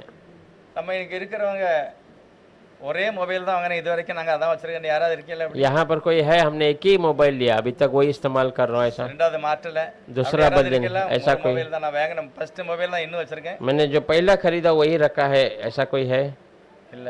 नहीं है। அப்ப மாத்திருக்கேன். तो हमने बदला है। மொபைல் மாறி இருக்கு, கவர் மாறி இருக்கு. मोबाइल बदल गया, उसका कवर बदल गया है என்னெல்லாம் இருக்குங்க மேட்டர் கூட தெரியும். और उसके अंदर क्या क्या बातें हैं वो भी हमें पता है। ஆனா நம்ம பைபிளுக்குள்ள என்ன இருக்குன்னு யாருக்குமே தெரியும். पर हमारे हाथों में जो बाइबल है उसके अंदर क्या क्या बातें हैं वो बहुत लोग அதுக்கு मालूम, நமக்கு தேவையில்லை. क्योंकि वो हमें जरूरत नहीं है। அப்படி நம்ம மனசை அவன் குருடாக்கி வச்சிருக்கான். ऐसा हमारे मन को उसने अंधा कर रख दिया। இப்படிப்பட்ட ஆட்களை பார்த்து கர்த்தர் சொல்றாரு. ऐसे लोगों को देखकर प्रभु कहता है, மாடுக்கு எஜமான் தெரியுது, गाय को मालिक पता है, கழுதைக்கு தெரியுது, गधे को उसका मालिक पता ஜன है, உணர்வு இல்லாம இருக்கு. पर मेरे लोग एहसास नहीं है। நம்ம அப்படிப்பட்ட பரிதாப நிலைக்கு போக கூடாது. हम ऐसी परिस्थिति में नहीं இந்த जाना है। கடைசி நாள்ல इस आखिरी दिनों में தேவன் விரும்புகிற ஒரு மகிமையான காரியத்தை நான் செய்து முடிக்கணும். प्रभु चाहने वाला एक महिमा की बातों को मैं कर खत्म करना அவர் है, மகிமையான காரியத்தை செய்ய क्योंकि वो महिमा के कार्य को करने वाला है। அதாவது நிறைய பேர் பாத்தீங்கன்னா அந்த மரணத்துக்கு பிறகு என்ன நடக்க போகுது நிறைய பேருக்கு தெரியாது. बहुत सारे लोगों को मरने के बाद क्या होगा बहुत सारे लोगों को पता नहीं है। ஆனா தேவனோ கிருபையில் அன்பு கூர்ந்தவராய், पर परमेश्वर अनुग्रह में प्रेमी, அந்த கிட்ட நின்னா பாருங்க அந்த யோவான், वो जो नजदीक खड़ा था यूहन्ना, அவனை பார்த்து சொல்றாரு, அதுதான்ப்பா உங்க அம்மா, நீ கவனிச்சுக்க அப்படிங்கிறாரு. उसे देख कर कहता वो तेरी माँ है, उसे तू देख ले, அதுதான் உன் மகன். वही तेरा बेटा है। இப்படி ஒரு பெரிய ஒரு குடும்ப பொறுப்பு கூட யோவானுக்கு கொடுத்தாரு. एक बड़ा परिवार का जिम्मेदारी यूहन्ना को दे दिया। அது மட்டும் இல்ல, वो केवल नहीं, யாருமே கண்டிராத காணாத மகிமைய அந்த யோவானுக்கு தான் வெளிப்படுத்தினார். कोई भी न देखा हुआ वो महिमा की बातों को यूहन्ना को प्रकट வெளிப்படுத்தின किया, விசேஷத்தை प्रकाशित अध्याय को। ஒருவர் சொல்கிறாரு, एक व्यक्ति कहता है, யோவான் சுவிசேஷம் சொன்னாரு, यूहन्ना सुसमाचार बताया, திரும்ப 1 யோவான் 2 யோவான் 3 யோவான் நிருபத்தை எழுதினாரு. फिर पहला यूहन्ना दूसरा तीसरा करके वो कानून को மூணாவது लिखा, ஒரு கிரேடு பாத்தீங்கன்னா யாரும் காணாத வெளிப்பாடு எழுதிட்டாரு. तीसरा देखिए कोई न देखने वाला एक प्रकाशित बातें को उसने लिख दिया। இப்படி அவருடைய வாழ்க்கையில கிரேடு கூடிச்சு. ऐसा उसके जीवन में एक एक कदम आगे बढ़ता गया। நம்ம கிறிஸ்தவன வந்து எப்படி இருக்கோம்? हम मसीहाई बनकर क्या किए? நான் போய் கேட்கேன், சவிதா சிஸ்டர் உங்க பையன் எப்படி இருக்கான்? हम जाके पूछ रहे, सविता सिस्टर आपका बेटा कैसा है? அவன் கோயிலுக்கு தான் வரான் பிரதர், அவன் கூரே இல்லன்னு சொன்னா எப்படி இருக்கும்? अगर वो कलीसिया ही आता बाकी कुछ काम करने ऐसा कहेंगे तो कैसा இல்ல रहेगा? என் பையன் பைபிள் வாசிக்கான் நல்லா இருக்கான். नहीं, मेरा बेटा वचन पढ़ता है, बहुत अच्छा है। தாய் தகப்பன் கூட சாட்சி சொல்ல முடியாத அளவுக்கு இருக்கு. माँ पिताजी अपने बच्चों के बारे में गवाही नहीं दे सकते ஆண்டவர் हैं। நம்ம நேசிக்கிறார். प्रभु हमसे प्रेम करता है। தானியேல்ட்ட அன்னைக்கே சொல்லிட்டாரு, दानियल से उसी दिन कह दिए, உலகம் மனம் போல இருக்கும், दुनिया अपनी मनमानी से रहेगा, நாட்டக் பண்ணுவான், वो नाटक करेगा, நடிப்பான், वो चालाकी ஆனா करेगा, அந்த ராஜ்யத்தை நான் உடைச்சு தூளா ஆக்கிடுவேன். पर उस राज्य को मैं मार कर धूल बना ஆனா दूंगा, அழியாத ராஜ்யத்தை நான் கொண்டு पर வருவேன். अविनाशी राज्य में लेके आऊंगा। அந்த ராஜ்யத்துக்கு தகுதியானவர்கள் தான் தேவனுடைய उस பிள்ளைகள். राज्य के योग्य जो है वो प्रभु के அதுக்கு बच्चे हैं। தெய்வம் தன்னுடைய என்னது இருக்கிறாரு, பெலன தன்னுடைய இரத்தத்தை அவர் செஞ்சிருக்கிறார். उसके लिए प्रभु ने अपने लहू को गिराया। அதை புரிந்து கொண்டவர்கள் தான் பாக்கியவான்கள். उसे समझने वाले धन्य है।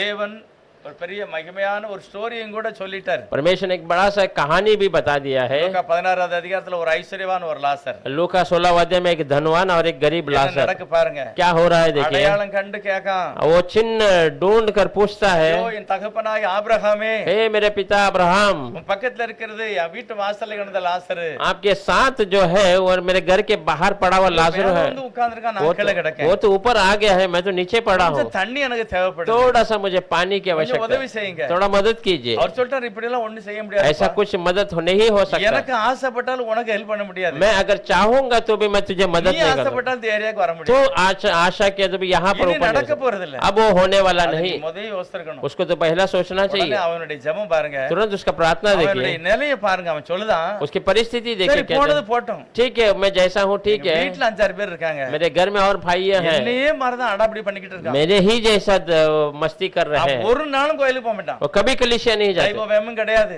परमेश्वर की भक्ति என் नहीं அண்ணன் है। தம்பியை நான் நேசிக்கேன், मेरे भाइयों से मैं प्रेम करता हूँ, அங்கதான் வருவான், मरेंगे तो इधर ही आएंगे, அதையாவது போய் தடை பண்ணுங்க அப்படிங்க. उसको तो आप रुका दीजिए। அப்பவும் ஆபிரகாம் சொல்றாரு, तभी भी अब्राहम कहता है நடக்க போறது இல்லப்பா, वो होगा नहीं। பைபிள் இருக்கு, बाइबल है, ஊழியக்காரங்க இருக்காங்க, सेवक उसके लिए है, அவங்களுக்கே அவன் செவி கொடுக்கலாம், இங்க இருந்து போனாலும் மாற மாட்டான். उनको वो कान नहीं देगा तो यहाँ से कोई उठ कर जाएगा। இயேசுவானவர் எவ்வளவு ஒரு கடினமான ஒரு நேரம் வருதுங்கறத மனுஷனுக்கு சொல்றாரு. यीशु मसीह एक कठोर समय आ रहा है वो इंसान को बताता நமக்கு है। தெரியுதா நம்ம எந்த காலத்துல வாழ்ந்துகிட்டு இருக்கோம்? क्या हम समझ रहे हैं हम कौन से समय में जी रहे நம்ம हैं? எப்போ நம்முடைய நேரம் முடிய போகுது நமக்கு தெரியாது. कब हमारा समय खत्म होने वाला है हमें पता நான் नहीं है। தேவனோடு ஐக்கியப்பட்டவர்களா இருந்தால் பாக்கியவான். हम प्रभु की संगति में रहेंगे तो கடைசி धन्य ஒரு है। வசனத்தை வாசிக்கலாம், आखिरी एक वचन पढ़ेंगे, ஜெபம் பண்ணுவோம். फिर हम प्रार्थना करेंगे। 2வது அதிகாரம் எபிரேயர்கள் நிருபம், हिब्रू का किताब 2 अध्याय, நானே வாசிக்கேன், नहीं पढ़ता நேரம் हूँ, அதனால.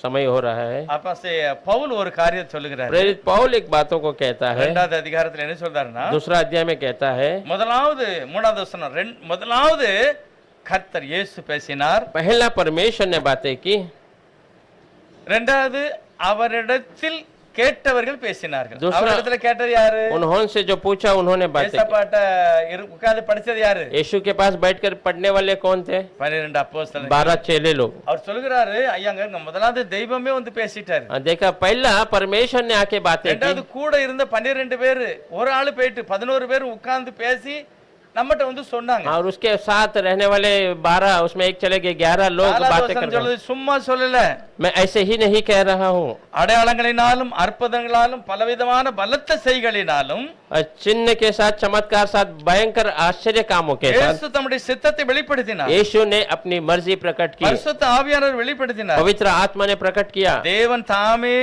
கூட இருந்து காமிச்சாரு. परमेश्वर स्वयं साथ रहकर बताया है। இவ்வளவு பெரிய அதிசயத்தை செய்து தன்னை வெளிப்படுத்தினார். इतना बड़ा आश्चर्य काम कर अपने आप को प्रकट किया।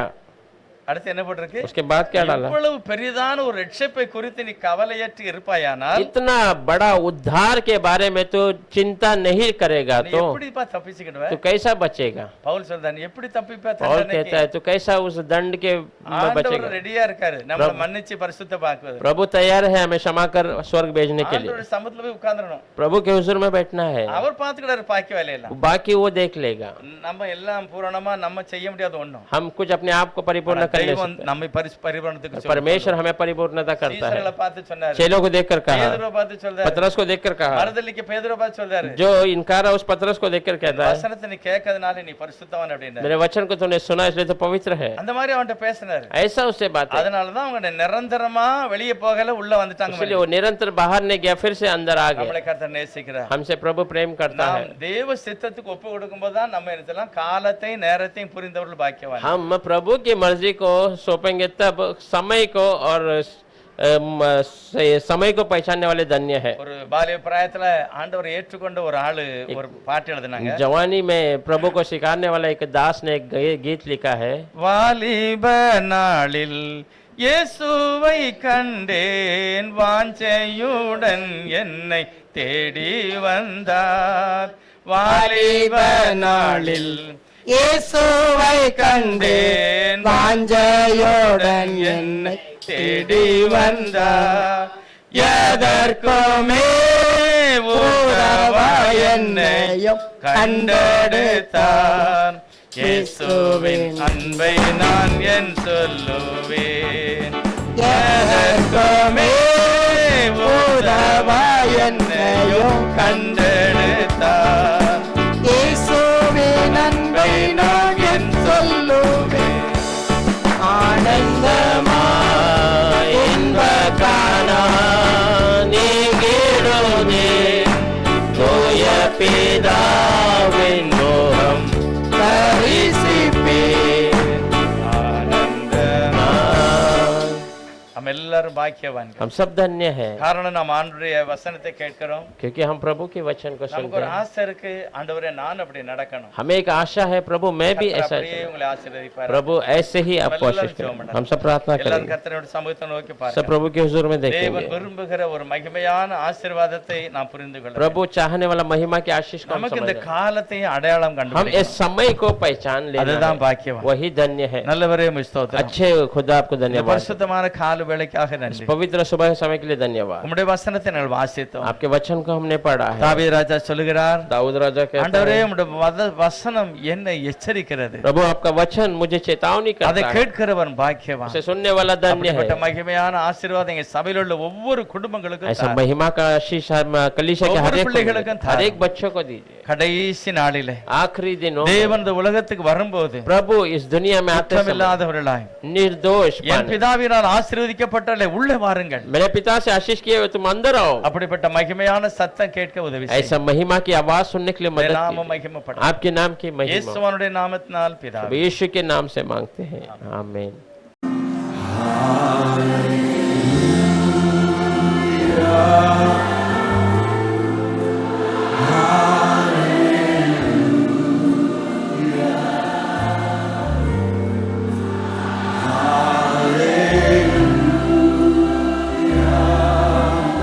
Thank you, Jesus.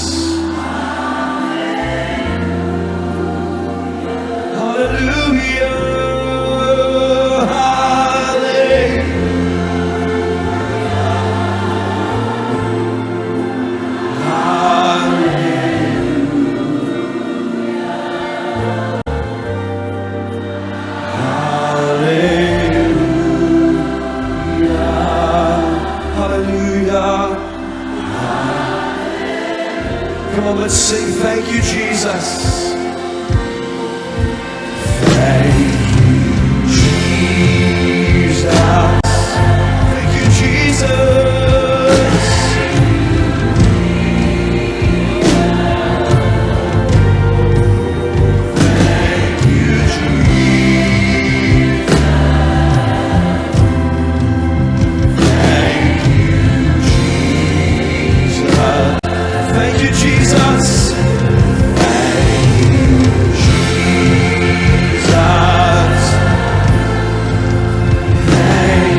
Oh.